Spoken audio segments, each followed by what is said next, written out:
En el área metropolitana del Valle de Aburrá continuamos con la reflexión alrededor del papel de las grandes ciudades o de las metrópolis en la conservación de los ecosistemas y la biodiversidad, y en esta ocasión nos está acompañando Ingrid Coetzee de ICLEI África, con quien vamos a conversar un poco sobre su trabajo en este continente y también cuál es la relación que tiene ese trabajo con lo que sucede acá en nuestro contexto latinoamericano.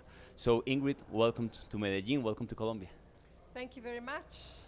We would like to know about your work there in Africa, about the climate change, the environment. So in ICLEI África, we work for the whole African continent, and we have a whole series of projects around biodiversity or nature and cities.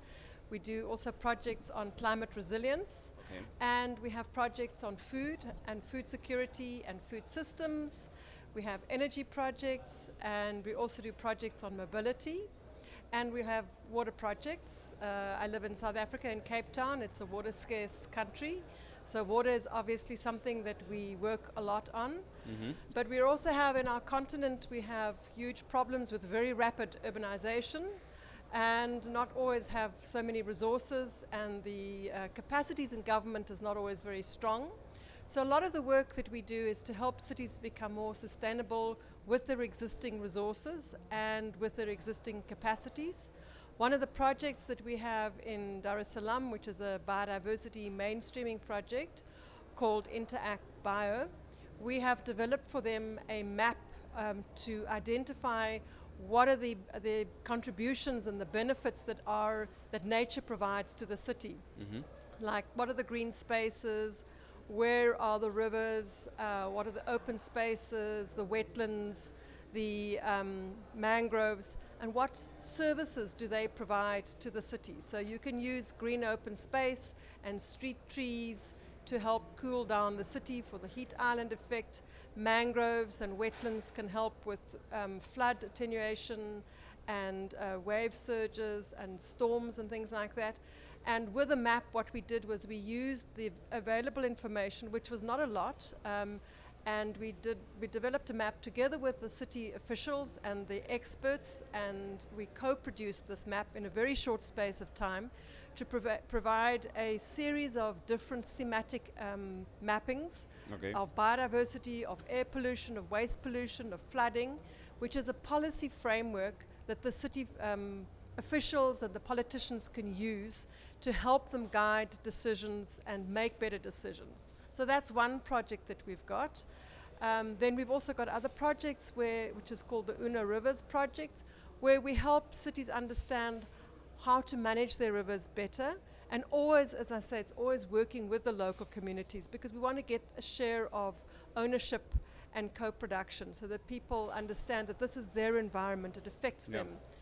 And then, yes, we have food security projects where we have brought cities from different parts of Africa together so that they can share their experiences, how they ensure better food security, the food's life cycles. And we are working at the moment in Madagascar and in Tanzania to help the cities develop food policies and food councils. And we call it policy and practice, because there's not always time and money and capacity to develop big policy documents and plans, but you need to do something in practice very quickly. So there's a lot of emphasis on that as well. Do you see some relation between your experience in Africa and our challenge in Latin America?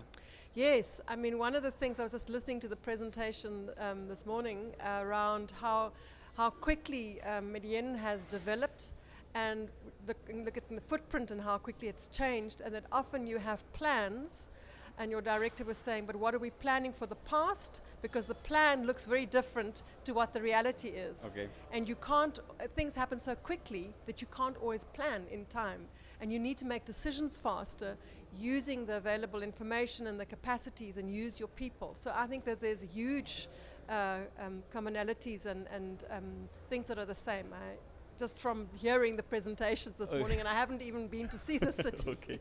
Finally, I wanted to have an invitation for the citizens. What we should do, we do about the care of the water and the resources.